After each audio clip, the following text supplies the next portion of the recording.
Welcome to the Beyond Divorce Embracing Change podcast. My name is Michael Flores, and I will be your host while we explore the complex journey of divorce with empathy, insight, and practical knowledge. Whether you're contemplating separation, in a divorce, or looking for support post-divorce, our episodes provide expert guidance, stories, and strategies to help you through every step of the process. We are actual therapists, helping clients who sit on our couches every day through their difficulties of divorce. You are not alone. Join us as we delve in and find solutions that give you hope again. We're glad you're here. This podcast is not intended to replace legal or personal help. This podcast is for informational purposes only. Well, good day, everyone. I was going to say good morning, but they could be listening at night, Jinohn. But good day, everyone, and thank you for being here. Jinohn's here today, and we're going to talk about some self-care during divorce. Is that right? And you know, it's funny. I think I've done this now, Jinohn, on multiple podcasts where I talk about doing a self-audit. Mm-hmm. And so now, talking about self-care, it's a good way to go. If you do a self-audit and you find that there's areas that need caring for yourself, this might be a way to kind of start looking into that. So I'm glad that you're actually doing this particular topic. Mm-hmm. We've done topics that are similar. I wouldn't say that they're going to be anywhere near the same, but they're similar to self-care ideas. And a lot of it is, right? A lot of it's just people listening in that are trying to understand the process of divorce. So listeners, thank you so much for being here. We're so glad that you're back and listening to us, and all across the world, I've learned, and coast to coast now. We're just really glad you're here and doing this with us. And so thank you for being here. Thank you for being part of the show. And for our frequent flyers, we appreciate them. Thank you for coming back. Yeah. Jinohn likes it. See there, you got Jinohn excited. So Jinohn comes back because you come back. Is that right, Jinohn? That's right. So we're all here together. Anything for you. You guys are. That's so awesome. So let's get into this, Jinohn. Where should we start? Well, I mean, we're going to be talking about kind of surviving, divorce. I mean, divorce is hard. Mm-hmm. I've never done it. You've never done it. Mm. But we see people every day that are going through it. And, I know that sometimes they're kind of in survival mode, or they're just like, I don't know what I'm doing. They're overwhelmed. I mean, we can see it on their faces sometimes, or we can see it when we're in session with them, and we can be like, wow, this person's really overwhelmed. And a lot of times what we'll do is we'll say, hey, you need to go to therapy. But there are other things that they can do themselves. And I think that's where we're kind of where we go. It's like in simple things, not necessarily like go on a luxurious vacation and, that kind of stuff. We're not talking about luxury. We're talking about practical things that they can do every day. So we can kind of start out with why divorce feels overwhelming. I think that people are like, well, duh, because I'm getting divorced. But why is it overwhelming? Yeah. There's a lot of emotion involved. There's a lot of loss, grief. I mean, that kind of stuff. I mean, people don't really think about grief and loss in divorce. They kind of think like just death loss. But it's funny you say that, because I remember, I forget who I heard this from, but they said like somebody explained they were watching their kid get married and they were emotional, right? And usually you think they're emotional. They're like, they're happy tears or excited for their kid. Mm-hmm. But there's actually like a moment of, like, I'm happy for them, but I'm also grieving. Like they are literally no longer a child of mine. They're moving on. And so people don't see it like that. But I think in a divorce, there's a death of a future potential. Right. There's a death of a dream that maybe you had when you first went into it. Yeah. And so you're having to really walk through what could have been.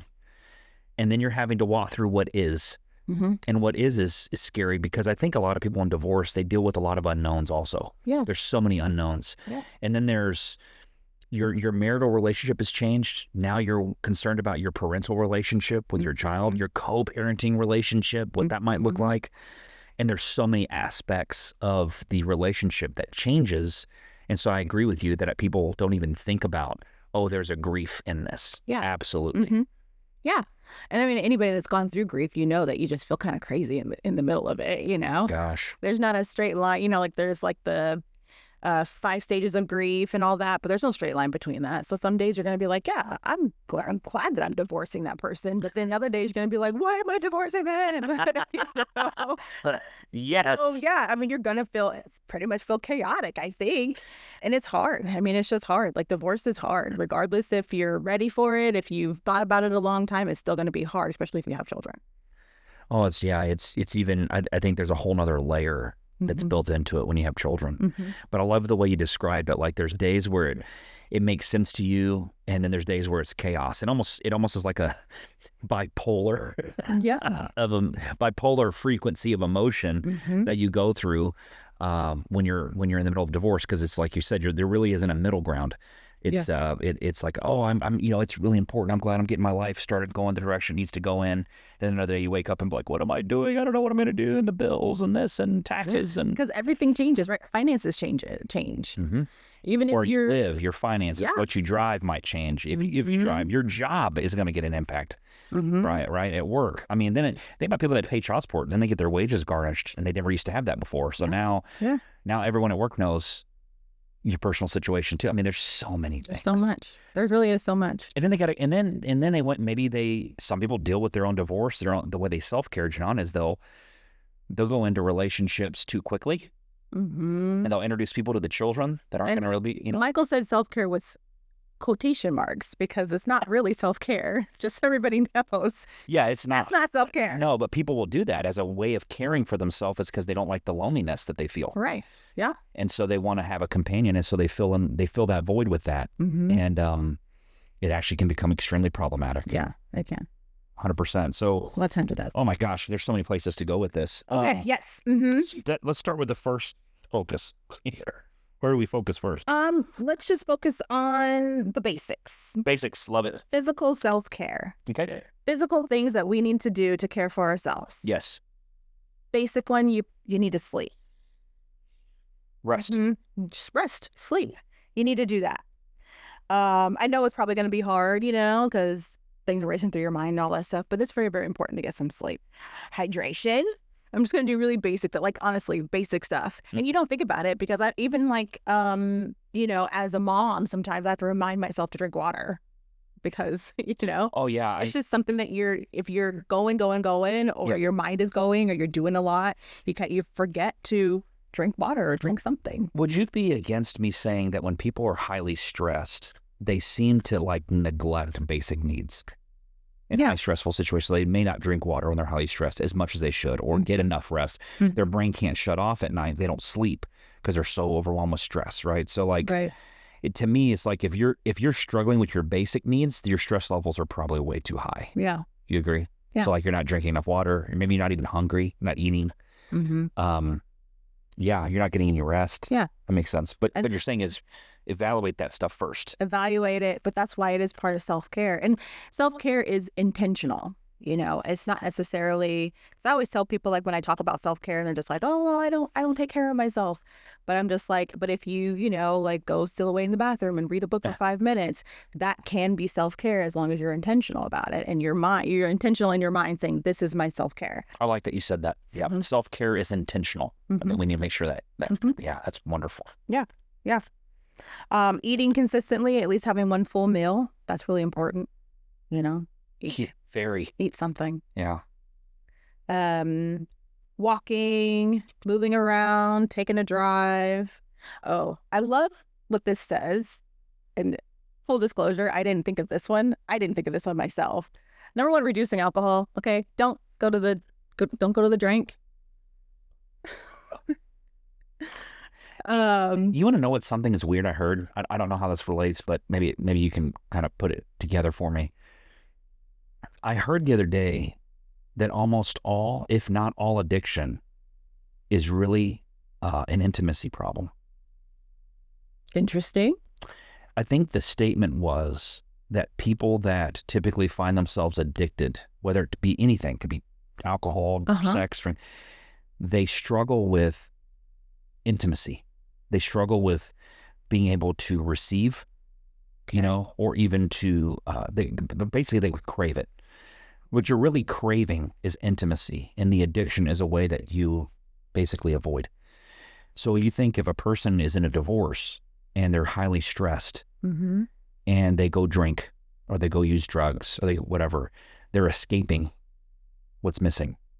Makes sense? Because they crave connection. Okay. You I'll see where I'm going with that? Connection, yes. Mm-hmm. Yeah. I thought it was weird too, but I thought about it, and I thought about when I used to work in the treatment centers, and I think about all the best work I did with addicts, people that were addicted, wasn't about their addiction. It was about their relationships. Yeah. Mm-hmm. It was really weird. The more we discussed relationships and kind of worked through those and healed, the less they had a yearning. And I think because, and I'm gonna go a little Michael on us, but because I think about like, what are we here for? Like, what is the basic thing that humans need is belongingness and connection. And if we don't have that, that's a basic self-need. Yeah, is belongingness and a connection. Oh, yeah. And so the thing is, if we don't have that, or we've lacked that, or that's been taken away from us, or whatever it is, right? What we go to things, whatever it might be, whatever the addiction might be, in order to fill that and feel connected to something. Yeah, we go out and fill the internal void with an external solution. And we wonder why it doesn't get better. It's because it's really an internal void. And this is where I think, honestly, Jinohn, this is where I think people go back in their faith. This is where they go to God. Because in truth, they're trying to fulfill that internal void, and they can't find it in the world. It's not there, right? They're going outside to fulfill something that's going on inside. And I think with divorced people that you're talking about, I think you're right. I think I've seen more people not take care of themselves in separation. And it's sad. Yeah, I think that's when you know, like, hey, you gotta start doing some self-care if you're going to be anything for anyone else. Even though you crave that relationship, but you're not taking care of yourself. So how can you give that to someone? Yeah, if you're not taking care of it. If you have children, and I know, like, I know in my mind what I guess, sometimes I'm gonna just go like gender on everybody, but go ahead. Like when you have, like, I'll say primary caregiver, and they don't really have that help anymore. So then they feel like I have to do everything. And then I can't, so I don't have time to do this for myself. I don't have time to do whatever. And so, when you're a single parent, I mean, I've never been a single parent. I've taken care of kids by myself before. And I'm just like, this is wild. I couldn't do this every day. So it's a lot. So, I mean, the thing this is day in and day out. They're daily. I mean, you have to take care of this child or these children's daily needs, activities, all that stuff by yourself now. How, and then in your mind, you're probably like, how can I eat? I can't eat right now, or I can't go to sleep because I have to sew this thing for my child because I forgot to do it yesterday, Yep. They got a school project coming up. Yeah. And it's just like, you don't have that partner anymore. And so, but this podcast is to say you have permission to take a break. It doesn't have to be like half a day. It doesn't have to be, 3 hours a day or whatever it is. It has to be at some point. Yeah, you got to find your healthy reset. Yeah, sit in your car and eat some Taco Bell. I don't know. I'm not eating Taco Bell. Then I'll end up having to do something outside my car. I do that. Oh, Lord. No Taco Bell for me. You can keep it. No, but I agree that for self-care, I'll give an example. Rather than avoiding or changing the things in my life that seem stressful, I might go into my room, play guitar. I might play a video game. I do something that helps me just kind of escape the moment. Yeah. The problem is when you become dependent upon that escape. Right.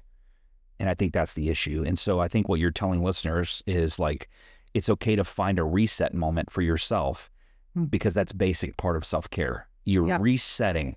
You could do it in the morning. You can do it when you take a walk, because then they're walking and resetting. Some people do it with exercise. You find a healthy way to get a reset. And it doesn't have to be long. You can do a 10-minute. You can do a 5-minute.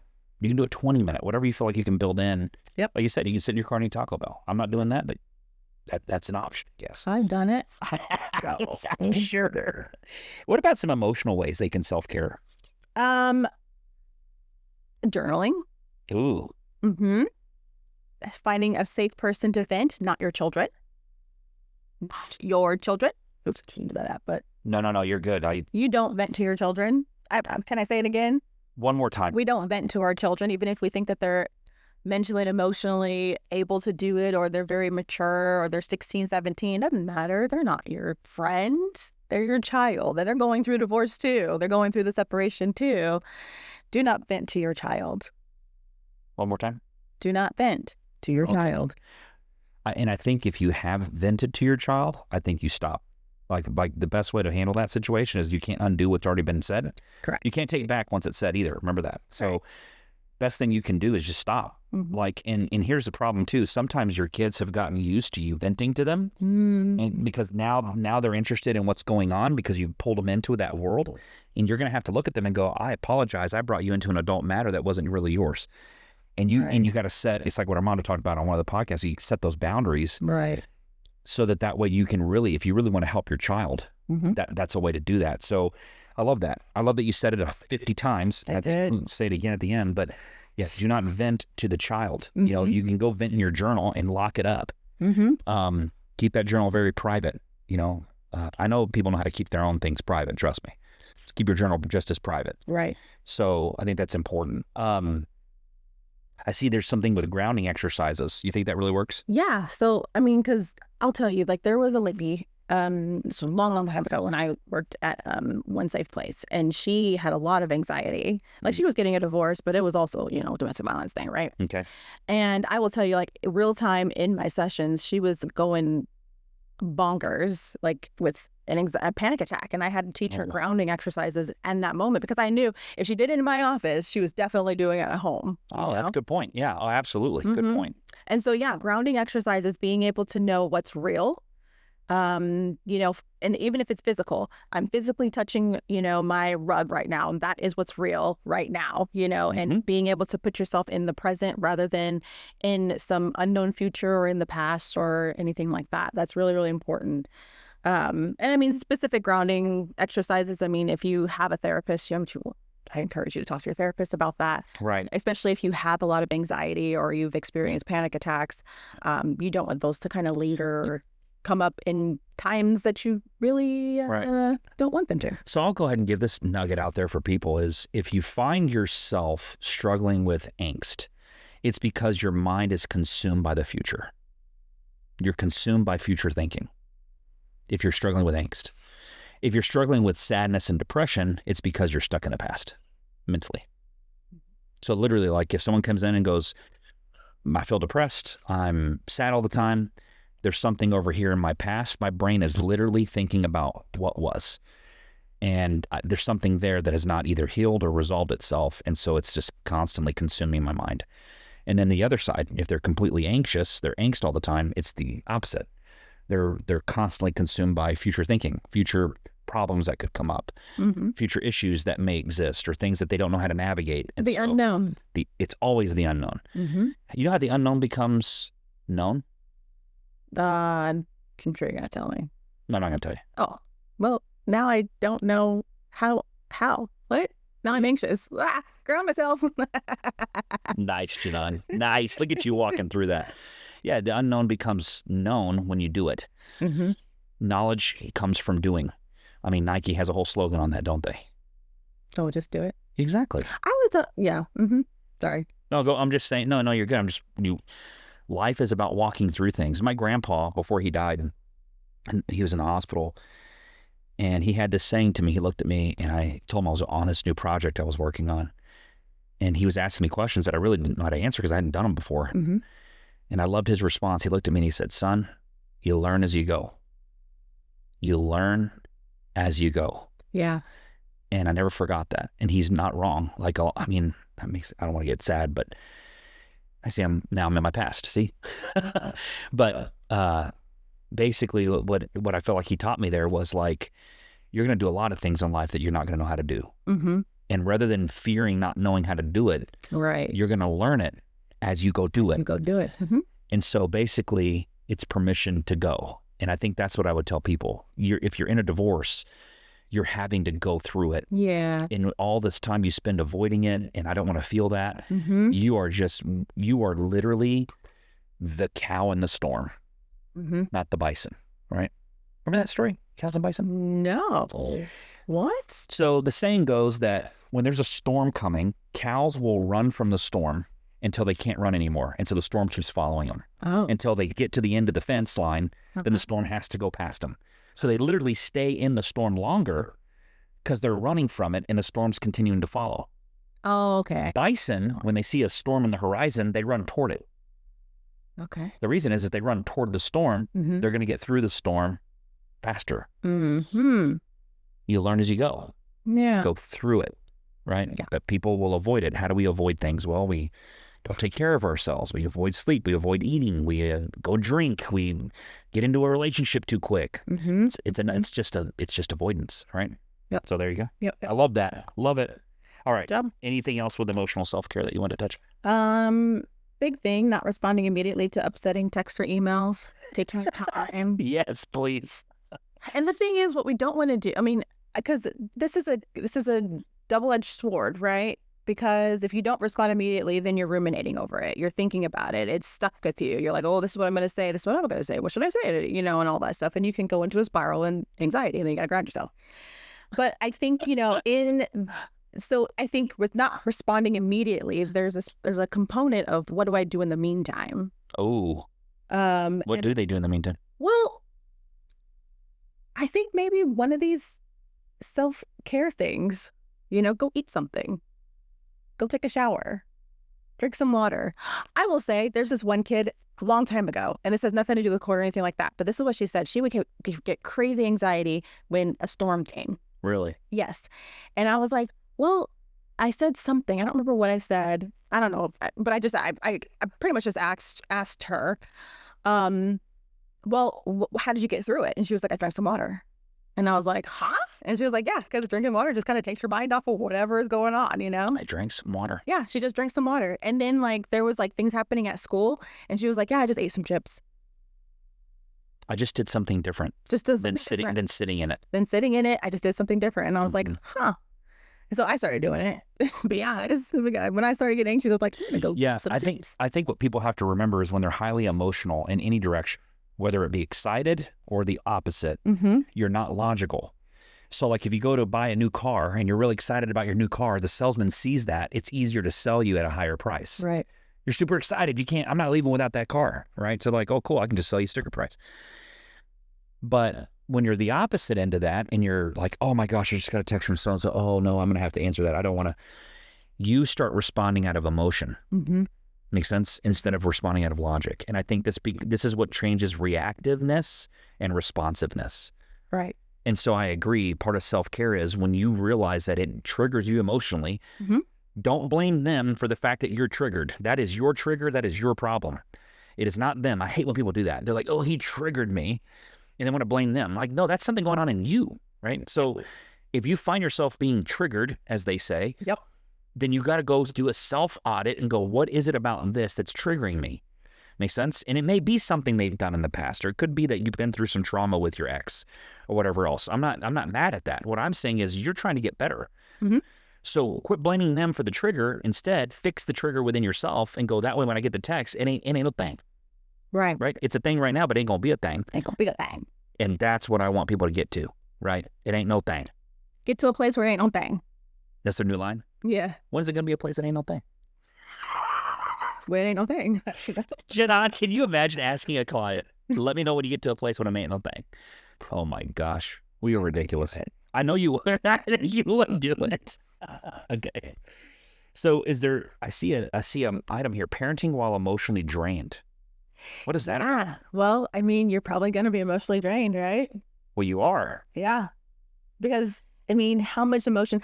Because it's not just going through the divorce in general, but it's going to court and then evidence. And, this person is, thinking, is this person, using my kid to build a case against me or something like that, right?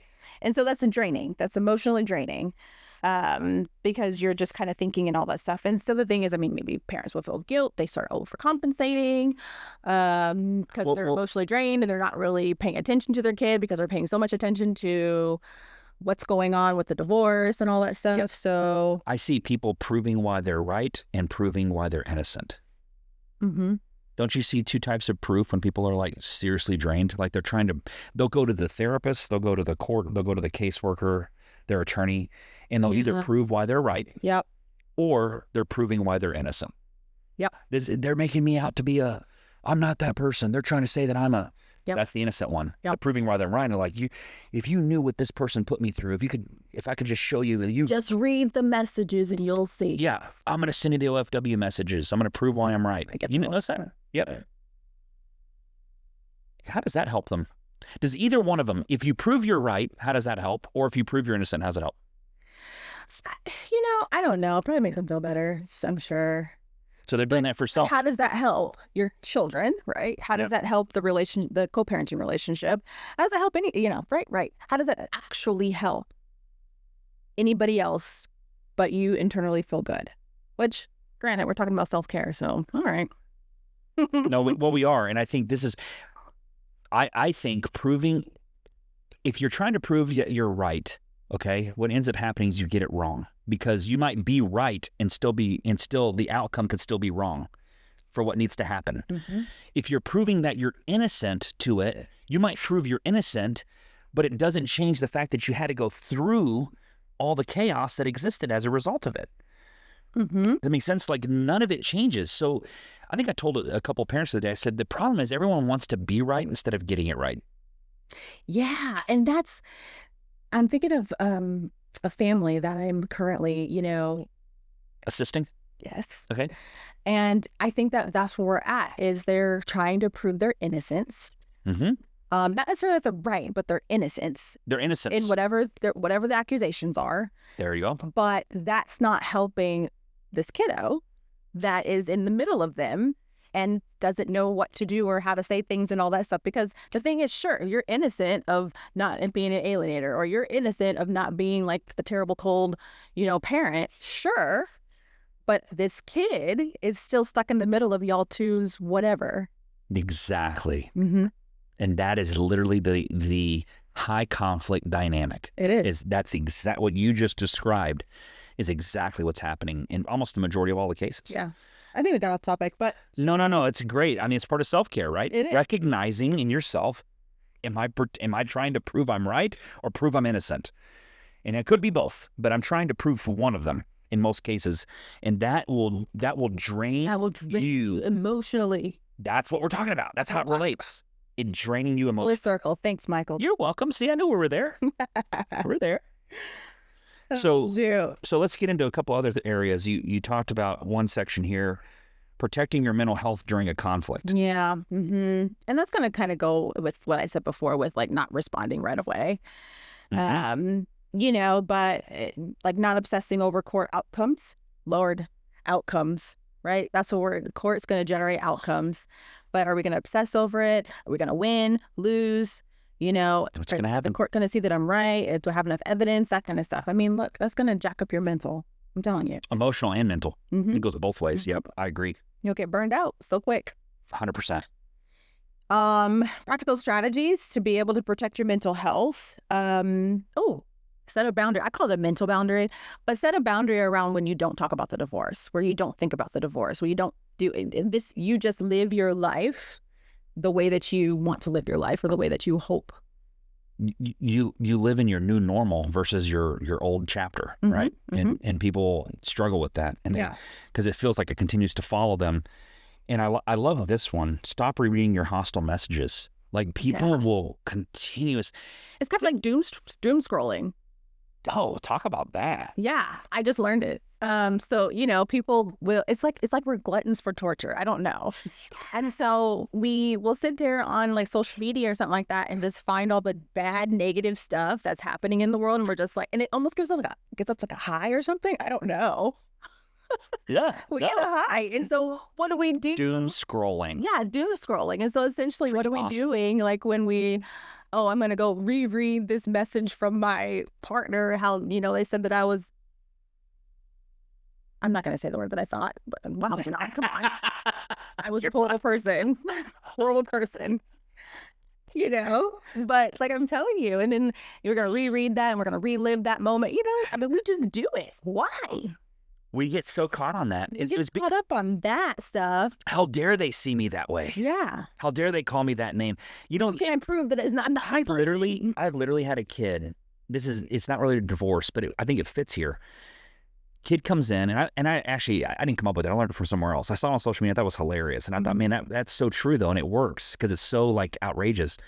Kid comes in, doesn't feel pretty, right? So it's a female girl. She's like 15 or 16. She doesn't feel pretty. She just, working on, like, basically she wants to build confidence. Yeah.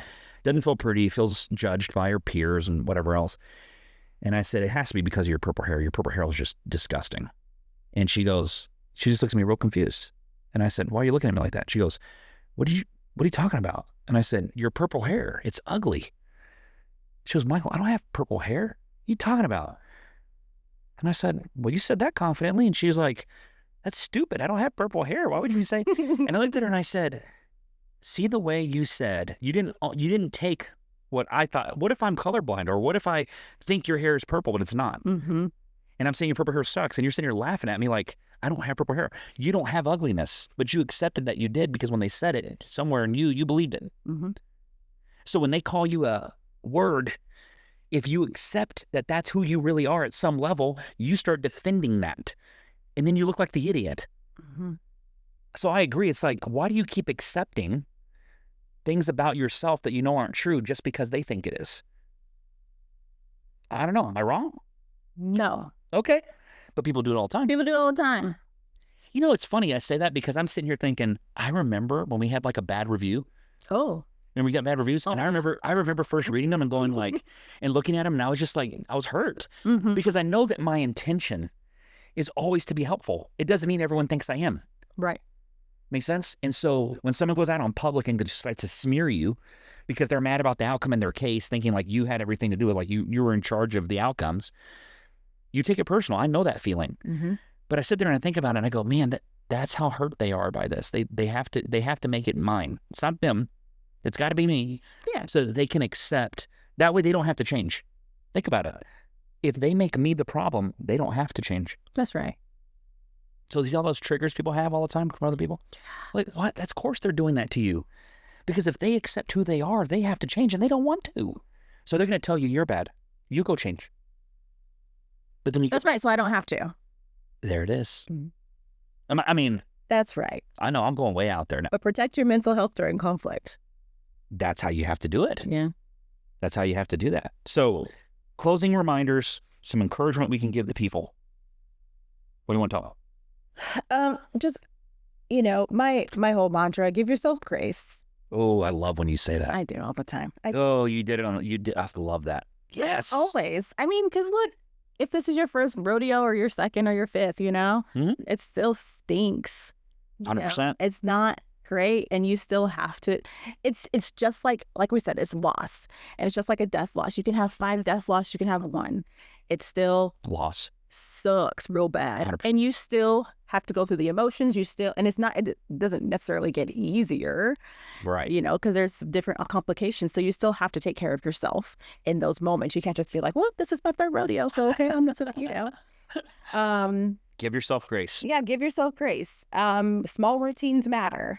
Small things. Yep. It's not about luxury. It's about regulation. It's about, just kind of doing the basic stuff and being like, I'm taking care of myself. Mm-hmm. Also. Back to the basics. Just back to the basics. Yep. It doesn't have to be, like getting a massage every month because, blah, blah, blah. It's just, I ate today and I'm really proud of myself. Yeah. Or I went to bed at the same time. I woke up at the same time every day. Mm-hmm. I don't know if people don't know this, but if people get into good routines like that, like going to bed at about the same time, waking up at the same time, their eating habits, if they start developing habits around that stuff, mm-hmm. about their basic needs, they're going to feel so much better. And when you start feeling better, you start doing better. It's true. And when you start doing better, you start reaping benefits from that. And the benefits can be astronomical, more than I probably can even explain on the podcast. But I think you're right. I think it's back to the basics. Back to the basics, y'all. Give yourself grace. Mm-hmm. Get back to the basics. Routine that stuff so that you have that consistency built in your world. No matter how bad the world is, you built the consistency. I'm going to leave people with this. Someone told me once in the military, the reason they make their beds every morning isn't because it's just nice and clean. It's because it's the one thing they come home to every day that's always the same. And it's an accomplishment. Their first accomplishment for the day is to make their bed. Interesting. It starts their day different. Oh. Because when they come home, no matter how bad the day was, they come home and that bed's made, it's ready to go. And I thought about, wow, that's a really cool psychological hack. Yeah. That's what I would tell people. Maybe the step one, just make the damn bed. Maybe. Make the bed every day, no matter what. Make the bed. If you need to start a new routine and you're starting a new normal, just make your bed. Start with that. Back to the basics. What do you think? Not bad. I don't know. I learned it. It was a military thing, supposedly. I wish someone who actually was in the military could actually tell me more about that story, but that's what I was told, and I know there's more to it, but I thought it was really unique, and I said, I can see how that makes a difference psychologically. Nice. Sure. Yeah, make the bed. Oh, there's a closing line. It says, this chapter may reshape your life, but it does not define your worth. What does that mean? Things are going to change. Like this is going to be very different, but it doesn't mean that you're less than because you have gone through a divorce or it doesn't define you all the way. Divorce, it doesn't. Divorcee is not your title. It's your experience. It's your experience. Yeah, an experience isn't a title. It's going to reshape your life. It's going to change your life. It is. Maybe the titles we have in our life are the ones we choose to accept. There really is no titles. Yeah, that's kind of what There's no titles. Some of the greatest people I've ever met probably deserve the most respect and are the most humble people. Linda would be one of them. Mm-hmm. The honor I have for her, but man, she's so humble. And some of the worst people I've ever met, they live in their title. I'm Dr. So-and-so, and I'm like, okay, go enjoy it. And I just, okay, Dr. So-and-so, I'll let them be Dr. So-and-so, but yeah, they'll come in and go, Dr. Flores, and I'm like, yeah, I'm not a doctor. No, thank you. Yeah, me no doctor, but thank you. That's funny. Well, all right. Appreciate you, Jinohn. Thanks for being here. And listeners, again, we appreciate you. Keep moving forward, everyone. Until next time.